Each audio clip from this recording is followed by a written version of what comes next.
for the listeners' benefit, then, what is it you guys do? What we do, most of what we're doing is acquiring multi-unit properties that need some revitalization, right, or some animation, as Bruce Firestone might say. So usually we're picking up assets that are undervalued because there's problems. Either there's problem tenants or there needs to be significant work, any of these kinds of things. So typically what we end up doing is we end up picking those up. Of course, they are typically cash flowing, or we have a plan to cash flow as soon as we do the acquisition.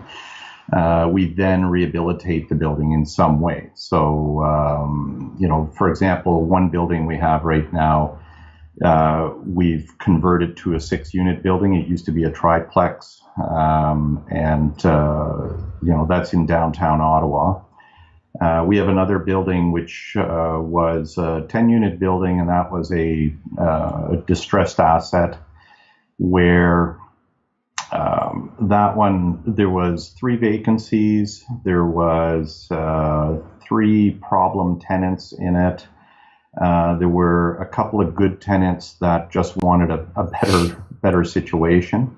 So that's one where we took it off a landlord's hands who was clearly fed up with the whole situation, couldn't handle it, particularly because of the bad tenants. We took it over and put a property management agreement in place during after we had it under contract. And then we basically filled the 3 vacant units, which allowed us to complete our financing. And then with the problematic tenants, they either, shipped or shaped up, or they shipped out, right? So we've been dealing with those sort of one at a time. And one tenant, one of the bunch that was problematic, is actually shaped up really well, which is awesome. Well below market rent. But honestly, if a tenant is good, then I don't have a problem with that. So it's not all about trying to maximize the rents all the time, right? You kind of have to deal with people ethically. That's actually good to hear, because I'm actually really disappointed by a lot of the talk that I see on on Facebook groups about under market rent and how do I get rid of folks, and geez, folks, you ever heard of a thing called karma? Yeah, you're absolutely right, Erwin. It's and I find it even on some of the discussion groups with other landlords. I really, when I see that kind of talk, I tend to step in. I tend to take an ethical position on these kinds of things, and I find it a bit disturbing when people take a very hard-nosed perspective on this. So I certainly don't agree with everything that's in the Residential Tenancies Act. I have lots of problems with it. I bet you do. If you have problem tenants, I bet you do. Yeah, it is. And the application through the Landlord-Tenant Board makes it problematic. But at the same time, they are the rules that we have to abide by. And I think we need to make sure that we deal with things on, not just a fair and ethical basis, because a lot of the spirit behind that is actually, fundamentally ethical, even if it tends to get warped at times by one thing or another. So we try to treat people fairly through these kinds of processes. And the reality is, in that you get enough rotation through, once you have enough doors, you get enough rotation going on in over all of your buildings that, over time, right, these things fix themselves anyways. Very cool. Now, I want to dig into these things because there's a lot of great nuggets that you already talked about, and I'm sure we can get even more gold out of it. And when we get into how you're turning these properties around, how did you get started in all this? How long ago did you get started at doing this stuff? That's a great question, and I'm not going to bore you with all the detailed stories around these, because as you know, through acquisitions, every single acquisition and every building that I've ever bought has a really interesting story behind it. But to kind of from the beginning, it was we kind of started off by accident, if you will. Okay. We didn't really, I guess, in the early days, I heard about people buying houses and creating wealth with that. And I thought, that's an interesting idea. But being in the tech sector, I was always so focused on, what I had to accomplish for the company that I worked for that I really never got around to thinking too much about it. And then in 2005, there was a purpose-built fourplex that went up for sale right next to us. And that was one where, I kind of looked at my wife and said, what do you think? Should we buy this thing? And she said, because she's actually more of a risk taker than I am, she looked at it and she said, sure, why not? Right. So I fretted over that one. I did all the cash flow analysis on it. I did all kinds of contingency planning, what ifs, because we were a single income family. And, we had a lot of expenses. The girls were in dance school. It was quite, it was really stressful to make that decision because I was always worried that if it went negative cash flow on me, that, I would have to sustain another thing out of, the single income we had in the family. Mm-hmm. So that's when we did the acquisition. And there's a little funny story behind that because we knew the owners. They were always coming to check out their property. So we didn't actually go through the real estate agent. We just had a heart-to-heart discussion with the owners. Mm-hmm. And they're a wonderful couple, an elderly couple. They were just slowly, disposing of their buildings. Mm-hmm. And buildings, eh? Yeah, they had a number of buildings. He used to be a school teacher, and then he retired and just did real estate investments full time. And he had maybe 5 multi-unit buildings at one point. We picked up another one from him later on.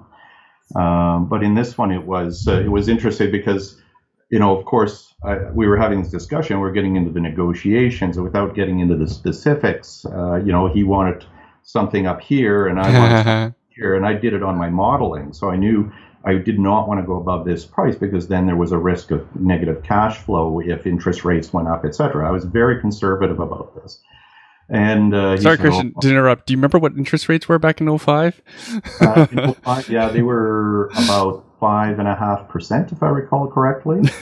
And they weren't. It wasn't long after interest rates were even at 7%. And I remember what my parents went through when interest rates were at 18 and 20. Mm-hmm. So I literally modeled this thing to say, what happens if interest rates go to 7? What happens if they go to 10? How long could I sustain this building before I got into trouble?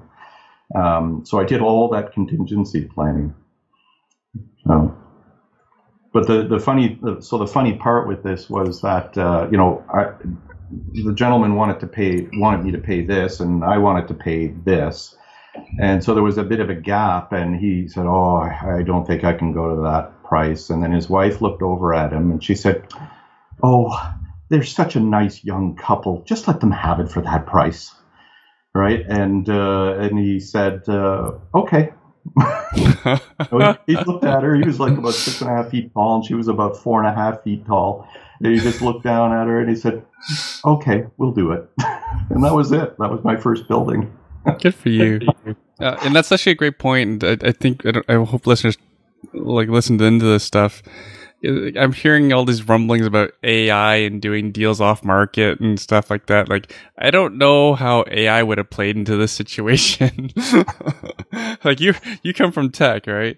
Yeah. People are looking for all these tech solutions to doing deals, but I don't know what kind of tech solution would have made that deal happen for you.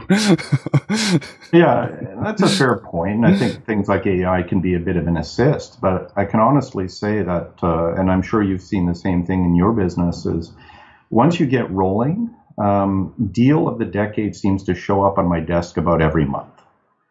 And it's, just because you're out there, people know what you're doing. You start to really know what you're looking for, so you can drive down a street and see something and know that's a potential opportunity, and you can follow it up. So there's never any shortage of deals coming into the input funnel, if you will, right? It's more our ability to digest at any given time, and more in line with our strategy. So we were doing multi-units, we're doing short-term rentals. For some of our tenants who actually want to upgrade, we've looked at doing RTOs. So, I've done reverse wholesales. So yeah, all kinds of interesting things. How did that first property work out? I'm guessing well, since you continued on. Yeah. It's been a good asset, but honestly, it's my lowest performing asset. Oh, that's funny because you said like purpose-built duplex is like, in my opinion, a damn good one if you can find one. It's a fourplex actually, right? Okay. And it's purpose-built. It's like an engineer built it. It's all concrete and brick. But the mistake I made, I guess, is not that it wasn't cash flowing when I bought it, but it's in a high rent area. It's on a premium location overlooking the canal. So it is never a problem to rent. But at the same time, it doesn't have very much flexibility in terms of how I can do some forced appreciation on it. Okay. So, if I could take some of the units and split them in half, because people are now willing to deal with smaller units, which is what we're doing with that 3 to 6plex conversion, then that's a way that we could increase the value of it. So that's a building where in its current configuration, it probably doesn't make sense, and I can't really force it to go above market rate, so natural market appreciation. But one of the things that we've thought about with that building is potentially to turn it into condos as an exit strategy.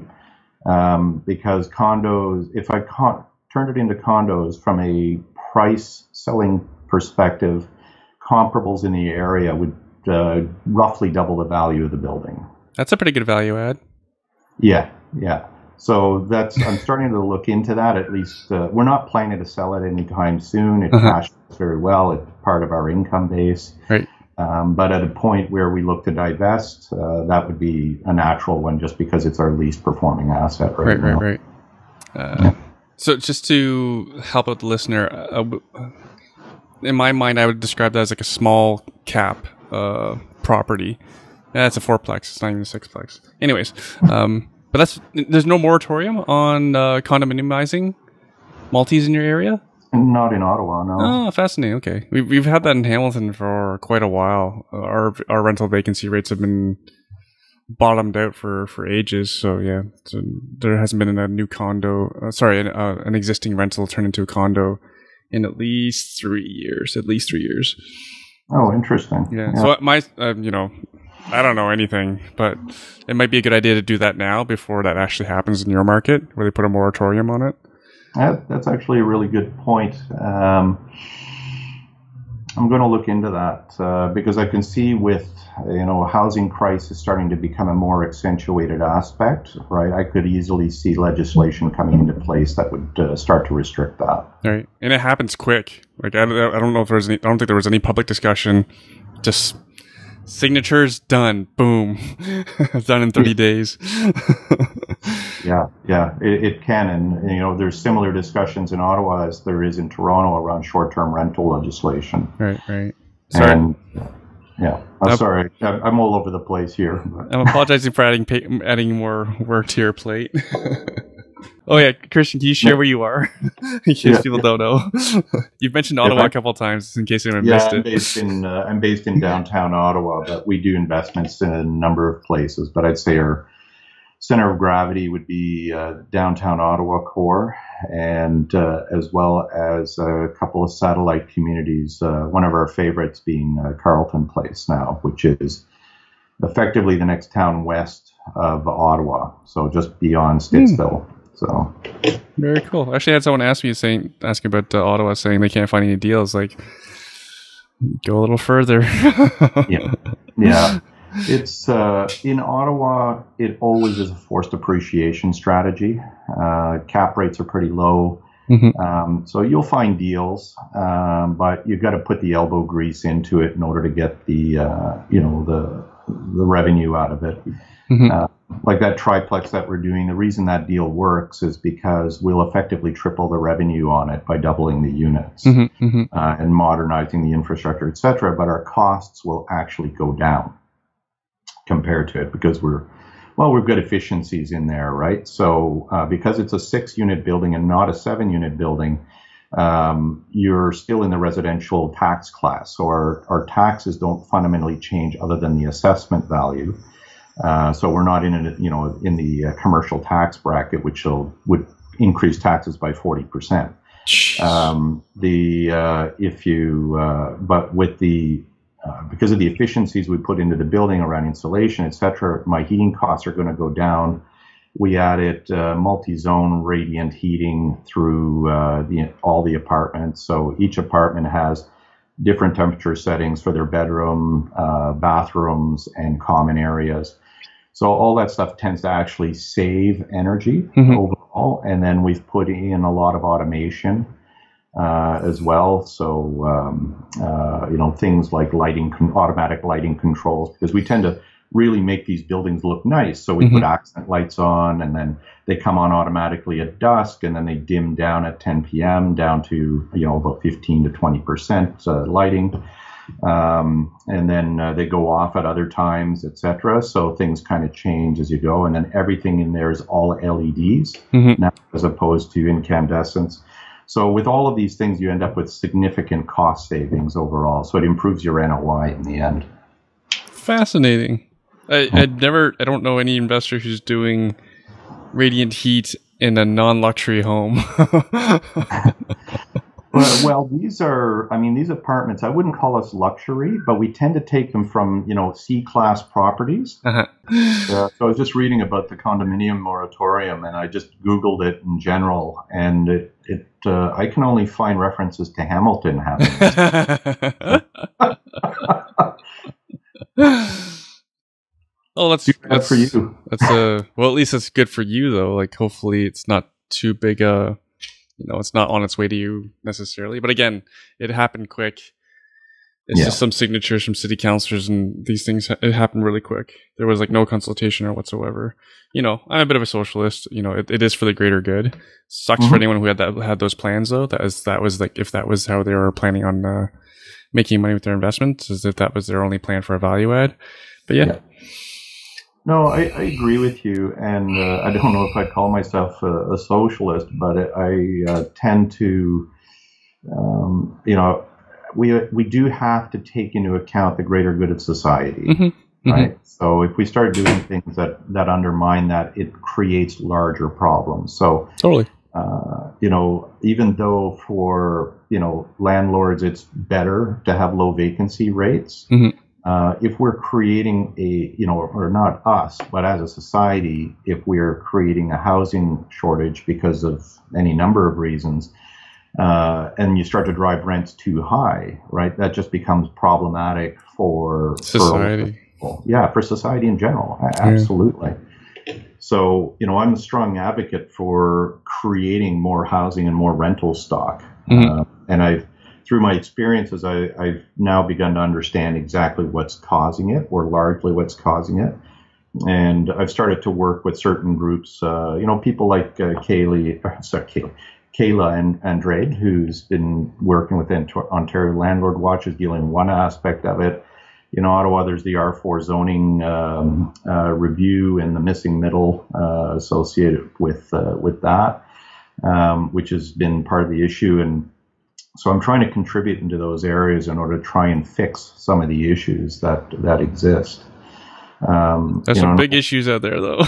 It really comes down to two. There are a lot of big issues, but when it comes to providing new apartment stock, it comes down to really kind of two fundamental things, right? And in order to understand it, I guess we start with StatsCan data, right? And CMHC did a good report in 2017 that showed that roughly, or actually in Canada, over 50% of landlords are actually individual private investors. They're non-corporate. And less than 50% are actually corporate-owned apartments. And that's just in the primary rental market. And it changes demographically based on city. In Montreal, for example, it's probably more like 60 to 65% private landlords. Ottawa, it's probably more like 30% or so, if I recall my data correctly. So then you get this situation where you say, well, what's stopping the corporations from creating more housing stock? And a lot of that has to do with development yield. And development yield is largely a function of the development costs. All the soft costs you've got to do, application fees, site plan control, cash in lieu of park land fees, building code requirements for a variety of things that you may not be providing service for, but you still have to deal with. And I can get into those if you're curious. But you end up with all these costs. So if you're a developer, you can actually get a better yield by creating condos as opposed to apartments, because you can sell them at a slightly higher premium per square foot, and you get the money faster so that you can reinvest it, et cetera. So if you look at it from an IRR perspective, internal rate of return perspective, you say, well, the better investment there is probably the condo. So that's why condos are growing like weeds. And then that's part of the problem on the corporate side. So then when you take a look at the private side, some of those condos get converted to apartments, right? So those are where the private investors start to come in, or they'll take housing and they'll, put in secondary dwelling units, etc. But on that side of it, there's a bit of everybody's got a bit of cold feet because they hear about all these issues with respect to the Landlord-Tenant Board and the Residential Tenancies Act. Rent control. Rent control, etc., which, has already been, proven out in good reports through MIT and the Harvard Business Review, et cetera, as being actually regressive. It hurts the people it's meant to protect. But that's another issue altogether. It's but when those come into effect, you're creating a cooling pattern on the corporate side, and you're creating a cooling pattern on the private side. And it's no wonder that housing stock really isn't growing. Sorry, that's a soapbox I could spend 2 hours on easily, Erwin. Oh, I'm sure we go for days, and it's sad. It is so sad. And the sad part is that how many people don't understand it. And then the other sad part is how many people who fought for it because it was just being selfish. I rent right now. I don't want my rent to go up. Anyone else's rent can go up. That's what I'm voting for. Yeah, well, which is great until you have to move. Yeah, until you have to move. And also, like, your kids, sorry. Or your parents who, when they go to downsize, sell their home and go become renters, sorry. As long as my rent doesn't go up. Or how about families of renters? So you have families that move into, say, a three-room apartment. And then, the family matures, the kids leave, maybe one of the spouses passes away, and you're a single individual taking a rather large apartment. And the reason you're not moving is because to go to downsize would actually be more expensive. And so you stay where you are, and now you're fundamentally blocking inventory from, families that could move in. So that becomes part of the issue. Yeah, we can go on forever. Hopefully people see these issues. Because where I live in Burlington, our newly elected mayor actually ran on a platform that she would stop all development. And she did. She won, and she did. Stopped all development for 2 years, including the ones that made the absolute simple sense of building high-rise apartment building condominiums right next to the GO station. Even those were frozen. and what was the rationale behind it? Because you talked about like the two problems. I think one of the biggest problems is neighbors don't want density in their neighborhoods. They don't want increased traffic. They don't want more people parking on the streets. They don't want to see high rises. They don't want to see more their streets more busy with more people, and yeah. So that's the root cause. And if it was sort of a short moratorium in order to review the zoning, right, and ensure that it was a fair and properly reviewed zoning, and then they would continue development, I could have some sympathy around that. But if it was just to stop development because, quite frankly, development bad, right, then that's what it feels like. Yeah. Burlington's notorious. Like, here's a bit of an extreme example. There was a habitat build in Burlington that was blocked by the neighbors. We don't want that element living in our neighborhood. Wow. Okay, but I don't want to talk about politics and NIMBYs forever, because I think you have a lot to share in terms of what the other things you're doing. Like, for example, like we help novice investors all the time. So I get what they're trying to do. A lot of them try to do the type of investments you do. They don't necessarily understand what goes into it, right? So can you, like you mentioned a distressed building. Mm-hmm. You mentioned you had to take it over, you had to sign a property management contract before you could even really, so you could fill it so that you could get financing on it. Yeah, well, that was part of the strategy on that building. That's a really cool strategy. I haven't heard that one before. That was awesome. Well, yeah, so the scenario was that we had those 3 vacancies. At market rents, the bank, in fact, it was a tier 1 bank that was financing this, and they were prepared to do it. And even based on the pro forma cash flows of that building, before we did any improvements on it, it had a debt coverage ratio of about 1.5. And wow. yeah, exactly. So the bank was saying, yeah, we don't need a formal appraisal, right? This cash flows so well, we're good with this, right? And I was applying for CMHC as well, so I could get 85% loan to value on this building, and also, knock a point off my interest rates.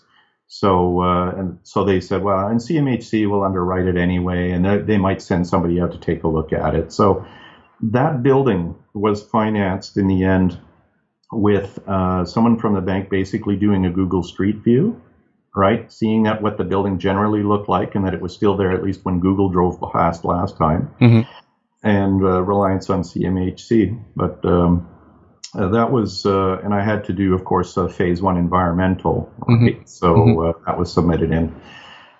So with that, then what they were saying is between the bank and CMHC, they were going to do a holdback of about, I think it was about 15-20% of the loan amount, until we had the vacancies in place. So then we talked to the seller to say, hey, look, we asked in the APS, we asked for him not to fill any vacancies on his own. We wanted to do that ourselves, and we always like doing that.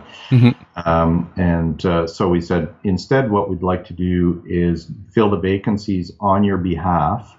So in order to do it formally, we put, because we have a property management business that we use to manage our buildings, right? It's primarily for our own use, although we'll do some property management for friends and family. So we had that business anyway. So we put into place a formal property management agreement with the seller. So, in case the deal caves, they still need to have, some sort of paperwork behind it.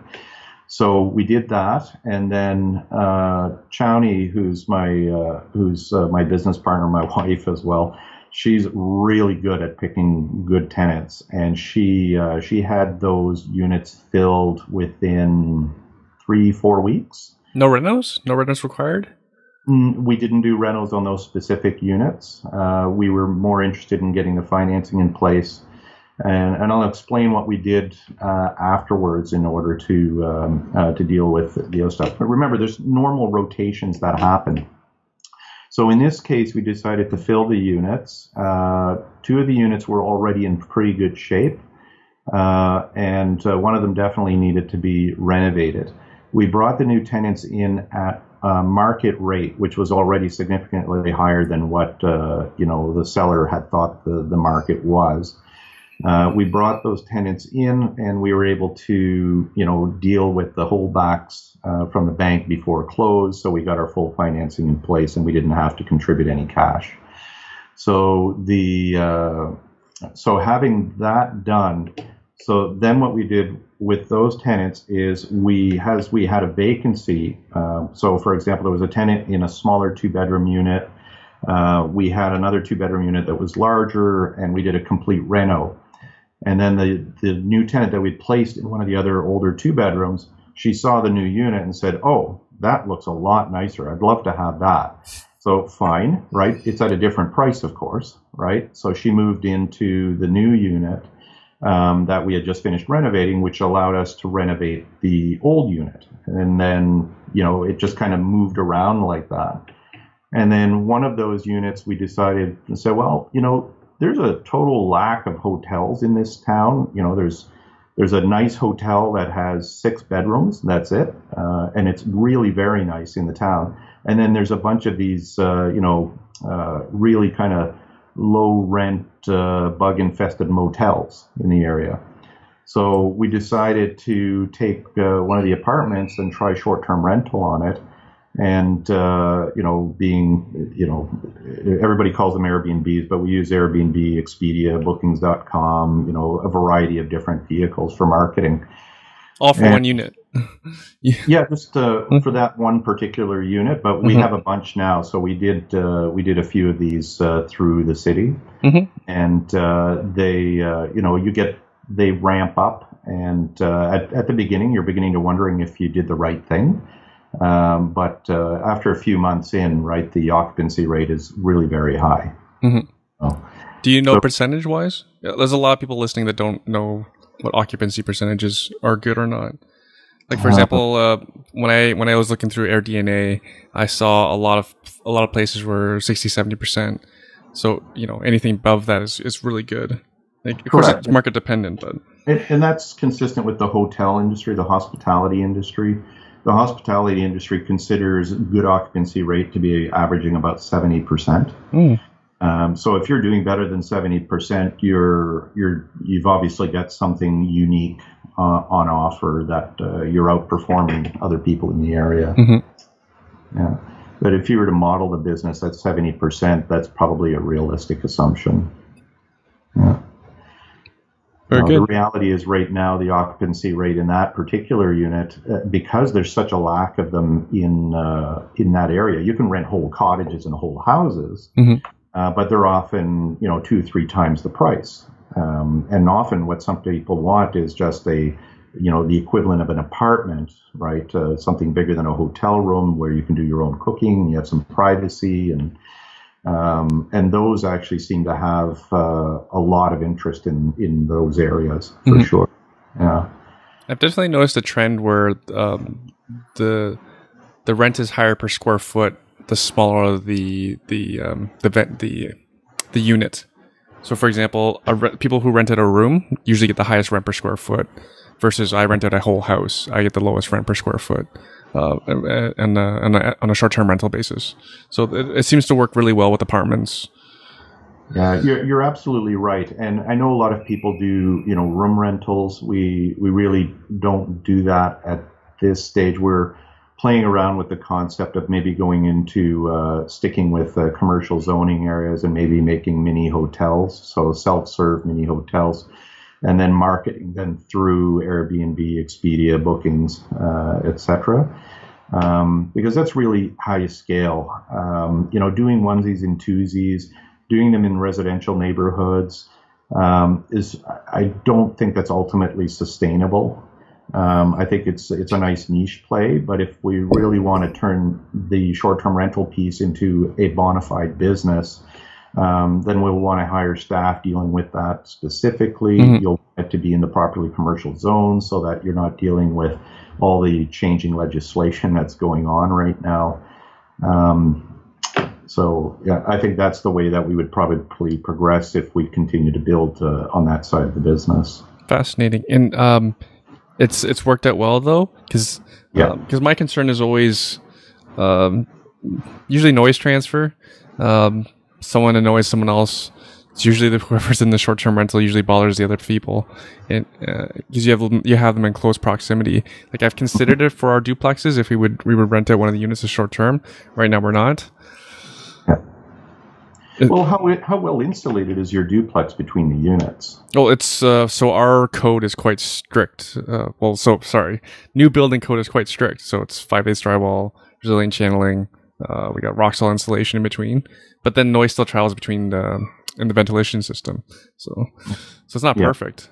You actually need double thick drywall between the floors now. So that puts a lot of quietness, if you will, into it. We really haven't had issues with noise. We do monitor the units as well to make sure that everything is okay. You can get. I haven't done this yet, but you can get sound sensors as well to check to ensure that there's nothing. There isn't a ton of noise, and quite frankly, a tenant in another apartment would call up and complain if there was a problem, and we'd deal with it. But we find with effective screening, it tends not to be an issue. I will admit that when we first started doing short-term rentals, especially the 1 and 2 day stays, before we had honed our screening skills, we encountered a lot of issues. So you start to recognize the patterns. So, we had one time, we booked in someone who turned out to be a hooker. Once we understood the pattern, it was easy to sort of filter that out. What's the pattern?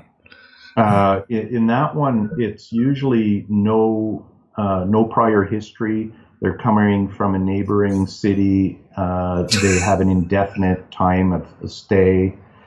And sometimes it's just in the interaction and the conversation. So you'll tend to find that hookers, for example, can't spell particularly well.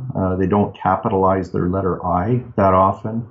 And I know it's crazy, and I know I'm generalizing, Erwin, right? But once you see the pattern, you'll start to recognize it, and it's about an 80% fit, honestly. Are you meeting these people in person to hand over keys? No, it's all automated for us. So we use automated locks where we just basically enter their phone number as their key code. Very cool. My last guest was actually sharing an app service he uses called Noise Aware. I'm on their website right now. That's how he monitors for noise in his short-term rentals. Yep, that's exactly right. So you can get the Noise Aware equipment to do that. So the other pattern that we watch for is people that live in the same city.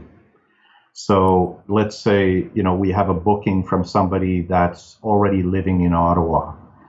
Well, there's a reason they're looking for a booking in the same city, and it's usually not because they need a normal overnight stay. Interesting. Yeah.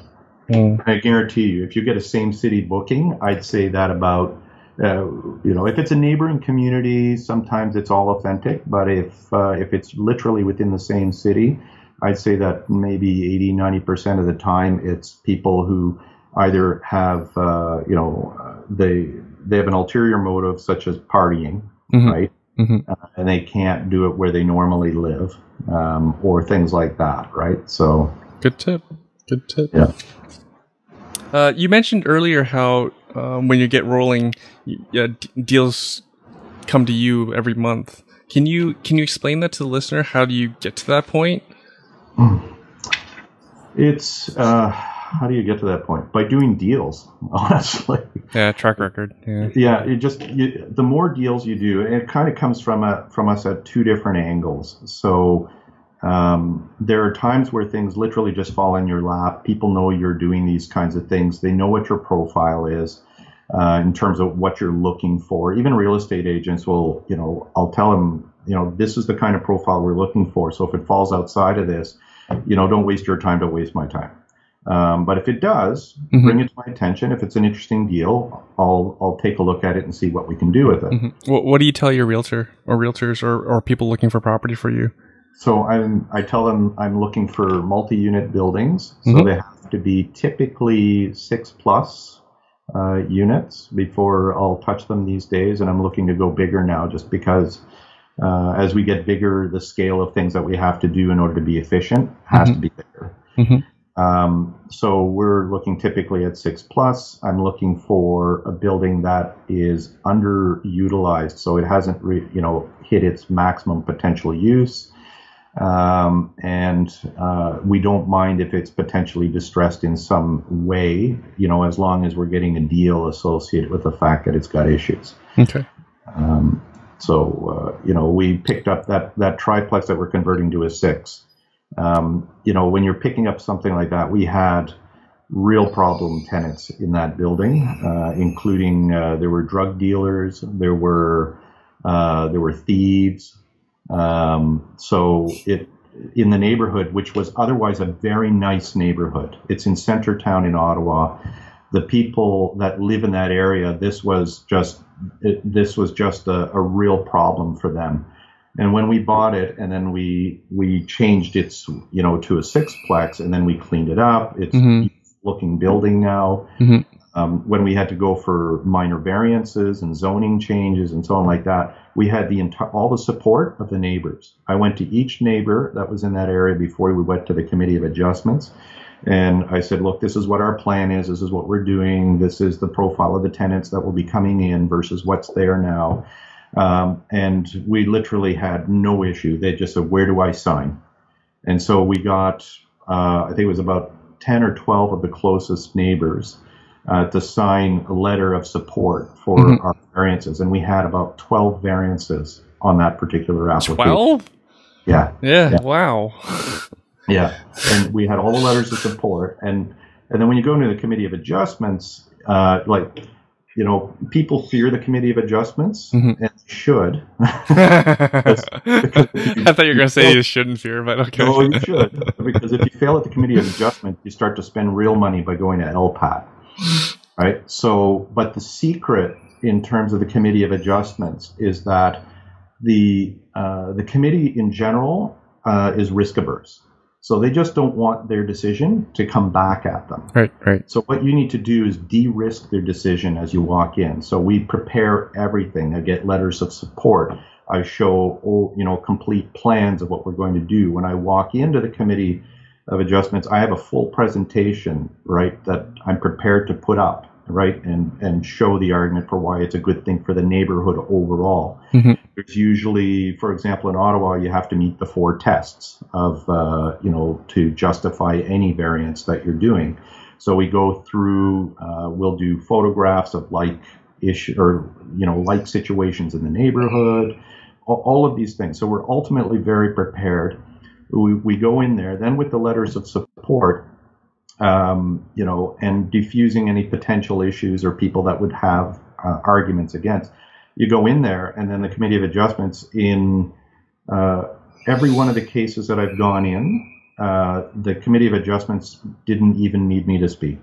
They just said, we've reviewed your application. We can see you have very strong support in your neighborhood. You're asking for things that are not unreasonable in this sector of the city, so you're granted. Wow, that's amazing. Like you doubled the density of a building. I'm surprised you had that kind of support. Yep. They had no issue because you have to remember the kind of tenants that were in there before. Hey. They remind me of this every day. Yeah. So I just seen so many bad examples of NIMBYism. And I'm just surprised. Like my friends had that situation as well, where they severed a lot in order to build 2 new houses, and each house would have a basement suite as well. But the same situation, tenants were horrific, drug dealers, whatever, undesirables. So maybe that's the strategy. You need that to start with. That particular scenario, I've seen a lot of NIMBYism in there, and that's because you're changing the character of the neighborhood. So you're probably going into what is, a primarily residential neighborhood that is in transition. And so a lot of the existing neighbors have problems with that transition of going from a single family home to ultimately a 4-plex, right? And in that scenario, the way that's being constructed, you're using the zoning to your advantage to be able to create an effective 4-plex by effectively splitting title. Right? So in the scenario that I was dealing with, I'm in the downtown core. There's multi-unit buildings within a block of where we're at. So multi-unit buildings are not a big issue for these people. They expect it in the area. And as long as you're being reasonable, and we were improving the profile of the tenants in general. So there were tenants that we would be recruiting into these apartments that would be very similar to the people that live on the street, right? So there would be people that would ultimately be compatible. And then you got the added bonus of the fact that we were getting rid of what ultimately were 3, problematic tenants. And there was also an illegal unit in that building when we bought it too. So there was a number of things we were cleaning up in that building. How many square foot was this triplex that you could able to turn into a 6? They were 3 very large 2-bedroom units. I can't remember the exact square footage of them. But it was easy. We were able to basically split them, front to back. And they're not large one bedrooms. I'd say they're kind of medium one bedrooms. They're probably maybe about 500 to 600 square feet. Yeah, so they're decent size. Yeah. If you have pictures, could you send me them to me? Yeah, sure. Yeah. Was this like a Victorian home or type thing, or? No, this one was just a standard. It's got character from its period in time. We have, if talking about Victorian homes, we picked up a beauty that we took as a 6 and converted to a 9 down in Centertown, and that one is a beautiful building. It's a heritage building, and it's because of the heritage status, we get grants from the city every 2 years to help do some of the improvements that we need to. Ottawa's sounding pretty good right now. You're gonna be facing some competition for investors. You get grant money. There's lots of space for people here. There's lots of room for investors.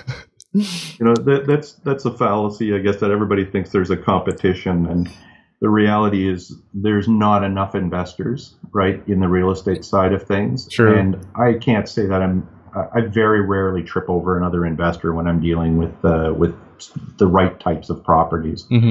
Where you typically trip over is if you get into, everybody seems to gravitate to finished product. So the stuff that's going to be going at like 4 cap or 4.5 cap in the city, you'll go in there and then you'll be competing with even REITs. I've seen REITs coming down to smaller 5 and 6 unit buildings. No kidding, really? Yeah. That small? Yeah. Wow. Yeah, I know.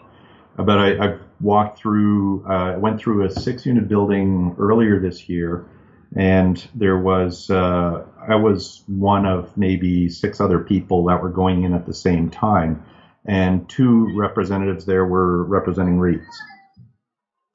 And so when you're in that scenario, you're dealing with people they're okay with 4 cap, right? They just want stable investment, low yield cash return plus appreciation, natural appreciation, and they're fine. It's not what I'm looking for. Right.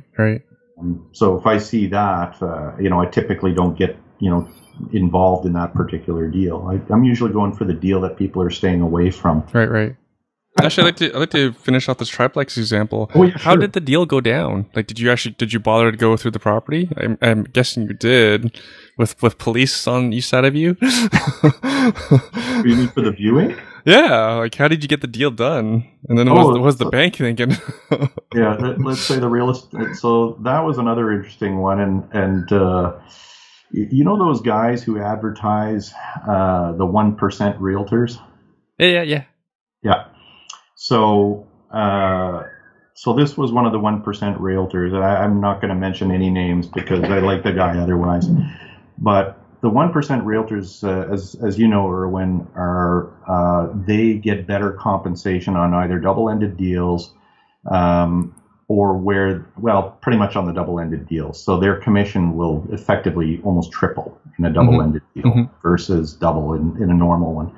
So even though ethically they shouldn't, right, there's a bias with those guys to work, try and get that deal done so that they get paid better. Right? It's that's a compensation structure. Yeah. For anyone who's listening, don't be fooled. Yeah. Follow the money. Yeah. It is, right? And you're a real estate agent, if I recall correctly. Yeah, I have my license, yes. Yeah. So, and I used to have salespeople that worked for me at one point, right? And the one thing I can tell you is that salespeople are coin operated. and I hope I haven't offended any salespeople there, but they'd probably agree anyway. So knowing how that works, so this was a 1%er, and so by having us there, we were one of the only offers in place that was going directly to the listing agent. And we had some experience. We have experience, so I wouldn't recommend newbies going on their own to a listing agent. You really do need to know what you're doing in those situations. But don't depend on them for their advice. You knew what you're getting into. You didn't need them to guide you through this. No, exactly. So we got a better deal out of that, and he recommended to the seller that they take our deal. Even though I'm pretty sure there was probably another deal that might have been a higher price. Right. But you were more likely to solve the problem though as well. It was, and we were going to be a quick sale as well. So there were no complications with us. We had relatively few conditions, and he, assessed our operation and knew that we could pull this off very quickly. So we were a surefire deal. Mm-hmm. Do you remember what conditions you still had, even though you were in competition?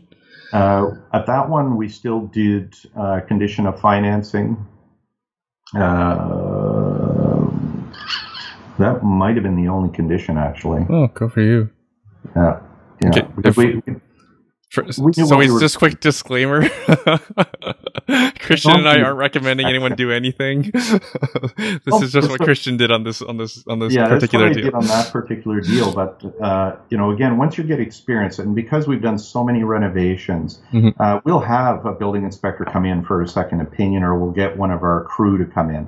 Mm-hmm. So we've got a guy that's been with us for about 15 years, does all of our renovation work. He's the main guy that does all this stuff, and so we'll get him to walk through. Mm-hmm. And we'll also get an independent inspector that we use locally on every one of our buildings. Mm-hmm. But we know what we're getting into. So the only thing these guys are going to be pointing out are things that we may be able to negotiate in the deal later. Or it's stuff that they'll catch that we didn't see. Mm-hmm, mm-hmm. But often we'll use it in the negotiation later on. So we'll have the inspector go through. We'll have a condition of financing out far enough that we'll have done the inspection before the financing condition is complete anyway. Mm-hmm. And then with that inspection, if it's, we're not doing anything unethical, if we really find a legitimate issue and it wasn't something that we were expecting, then we may use that in order to bring the price down a bit further. Mm-hmm. So. And you obviously owe them favors afterwards by putting them through a drug dealing, thieving property. Yeah, well, the seller was motivated. There's no doubt about that in that particular scenario. Yeah. That's sad. That's sad. But like you said, so again, for listeners' benefit, I think it needs to be clear. We need to repeat it. Is you're solving you're taking on a deal that nobody else wants to deal with. Even though you're talking about a triplex, many people would like a triplex. A lot of people like small multifamilies. It's usually affordable for most. But it wasn't much competition because, again, who wants to deal with that?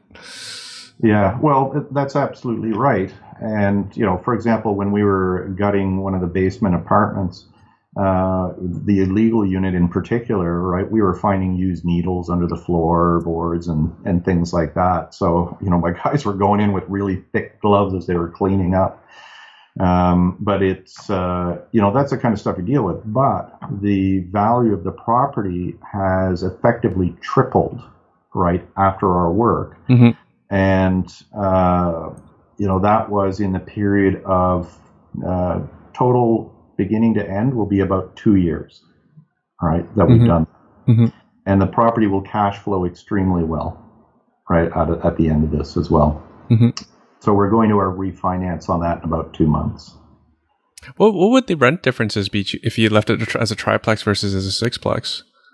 So in this case, the triplex was renting out at about $1,200 for a 2-bedroom apartment.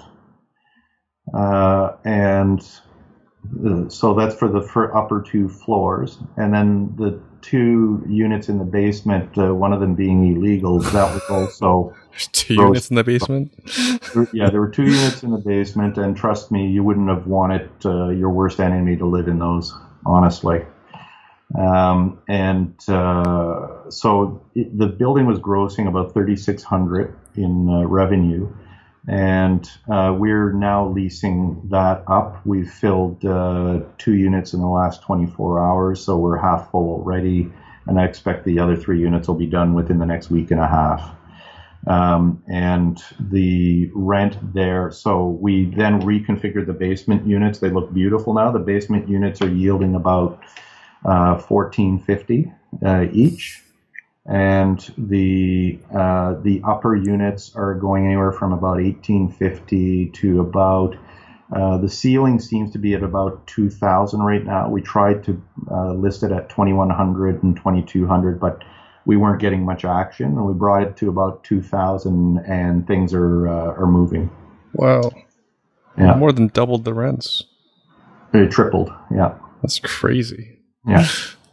Yeah. So and people are like really wanting to move in, and not because of low vacancy rate. Like we're seeing some people that are, really want stuff, but by pricing it in that range, you're also bringing in good quality tenants typically. Mm-hmm. They're young professionals. For example, we just signed a couple of lawyers today, and we brought in also a person who's a civil engineer. We have a lady that moved in about, we were still kind of under construction about 6 weeks ago, and she's retired, right? And so it tends to attract the right kind of demographic. Mm-hmm. And so they typically are looking for something like this, and the pricing, they don't seem to be, put off by the pricing at all. Wait, these are one bedrooms. Someone's paying $1,850 for one bedroom in Ottawa. Wow. Yeah. Oh yeah. Yeah. Yeah, 1850 to 2000 for a brand new unit. I mean, like I said, we're not at the luxury end, but we will do high end stuff. So I'll send you some pictures so you can see the kinds of things we do. We have design templates that we use on all of our apartments. Mm-hmm. And our guys know exactly what we're doing. So, Chaunei, who's our principal designer, she'll literally go into an apartment Mm-hmm. and she'll lay it out, and she'll say, okay, I want pillars there, arches there, counters are going to go to here, right? So, she doesn't even have to draw a map, and the guys will go, yep, okay. And they know what to do, right? And then they'll just convert and renovate the apartment. This is cool stuff. Christian, this has been awesome. Christian, we're way over time. Oh, yeah. I apologize for that, but this has been really fun.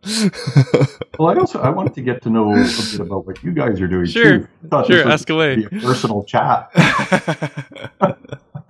Sure, ask away. Yeah.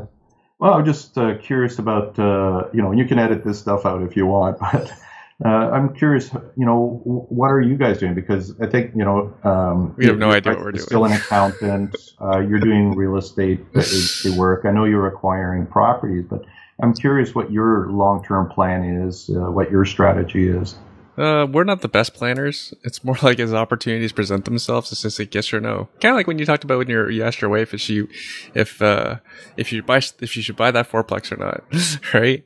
And for me it was my space is crowded. When I started as a realtor, when I was on my own back in like 2010, there was no other one that was that identified themselves as an investment specialist in Hamilton, and now. I think it's actually because of affordability, because Hamilton is so affordable, and also all these other similar cities like Brantford, London, Ontario, Windsor, all these young people are interested in real estate as well. Now they all brand themselves as investment specialists as well. So my space is crowded. So no different than any other business. What I do differently to get attention, to stand apart. And so we thought about doing some classes, and then that idea just spiraled out of control. We thought about hiring a CBC dragon or an X dragon, and then I got into an argument with somebody.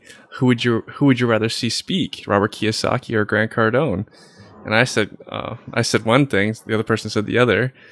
And then we even argued who was bigger, Grant Cardone or Damon John, who's one of the sharks on the major U.S. network. And just doing some quick googling, Grant is likely bigger, and so then we found out Grant was available, and here we are. We're putting on an event for 2,000 people in Toronto.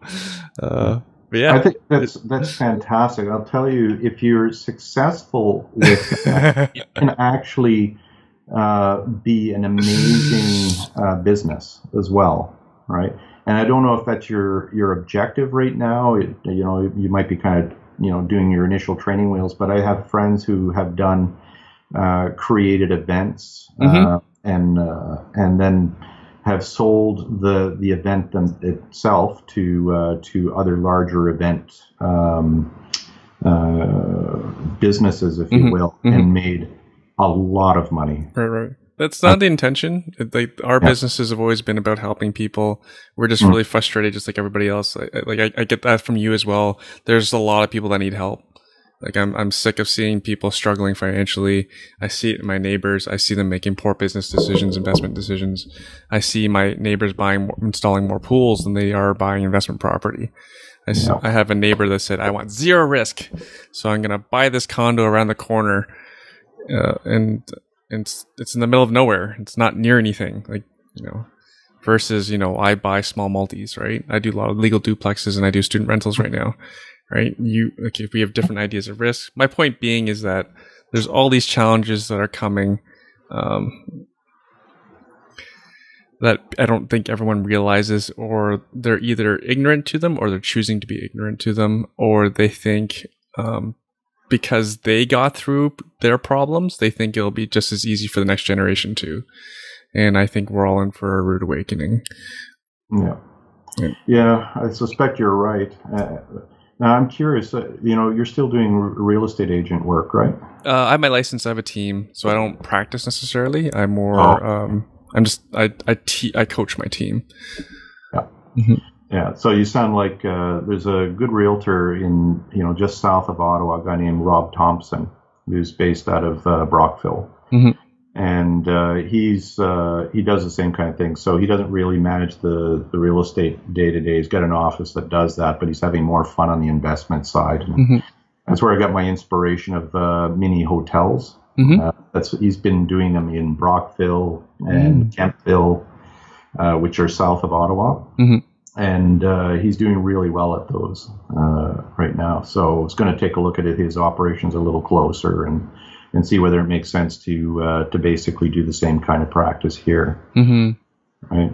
And I agree with something that you said. Elizabeth Kelly and I were having a similar discussion probably just over a week ago, I guess. Is that, one of the things that I really worry about is a lot of people getting into this stuff without understanding the basics and not being properly trained, mm-hmm. not the proper learning. And, we're talking about a business where asset values are in the millions, right? Once you really get going. Mm-hmm. And, making a mistake can be quite expensive, mm-hmm. but doing things right is very lucrative. Mm-hmm. So. Oh yeah. That's why I have my podcast as well. And yeah. There are people who've lost a lot of money doing this. Sometimes they're just biting off more than they can chew. They probably could start a little bit smaller, or they do stuff. I don't know. They hear something see something on YouTube and they think they can do it themselves. And yeah. And I commend you for doing this podcast and educating people. I think you're providing a really valuable service. So well done. Thank you. Yeah, we're only as good as our guests, and I'm always grateful for our guests when they share what they're up to, and I hopefully, if people listen to enough, I think that it's pretty the commonalities between the successful folks is out there. Mm. Like I'll probably do an episode one day where I actually actually point out all the commonalities where people are successful. Like for example, when I purposely asked you to focus on some things because I see people making these mistakes, right? Like buying distressed property. You actually made a good point about, you better know what you're doing if you're going to go directly to the other directly to the listing agent. Yeah. Right? Because I've seen the worst things. My friend and I were secret shoppers on a listing. We were just dressed in hoodies. The agent didn't know who we were. We knew who he was though. And he was telling us, oh yeah, 40 grand, this place will be worth $1 million. And we're looking up at the wooden fire escape on the back of a non-conforming sixplex, and there's like nothing holding that fire escape onto the building. Right there is like 30 to 60 grand of fire escape that needs to be replaced alone before you go inside and touch anything on the inside of the property. So absolutely, that's the truth about real estate investing. Well, I'm going to be at your Wealth Hacker conference. Oh, awesome! Thank you for the support. And for sure, I think it's a fantastic idea, and I'll see you at your conference. Fantastic. All right, thank you, Christian. All right, take care and good luck with the conference. I know it's a lot of hard work. Oh boy, it's fun. You'll pull it off. You'll do awesome. Thank you. Thank you. Okay. All right. Good night. Have a good night.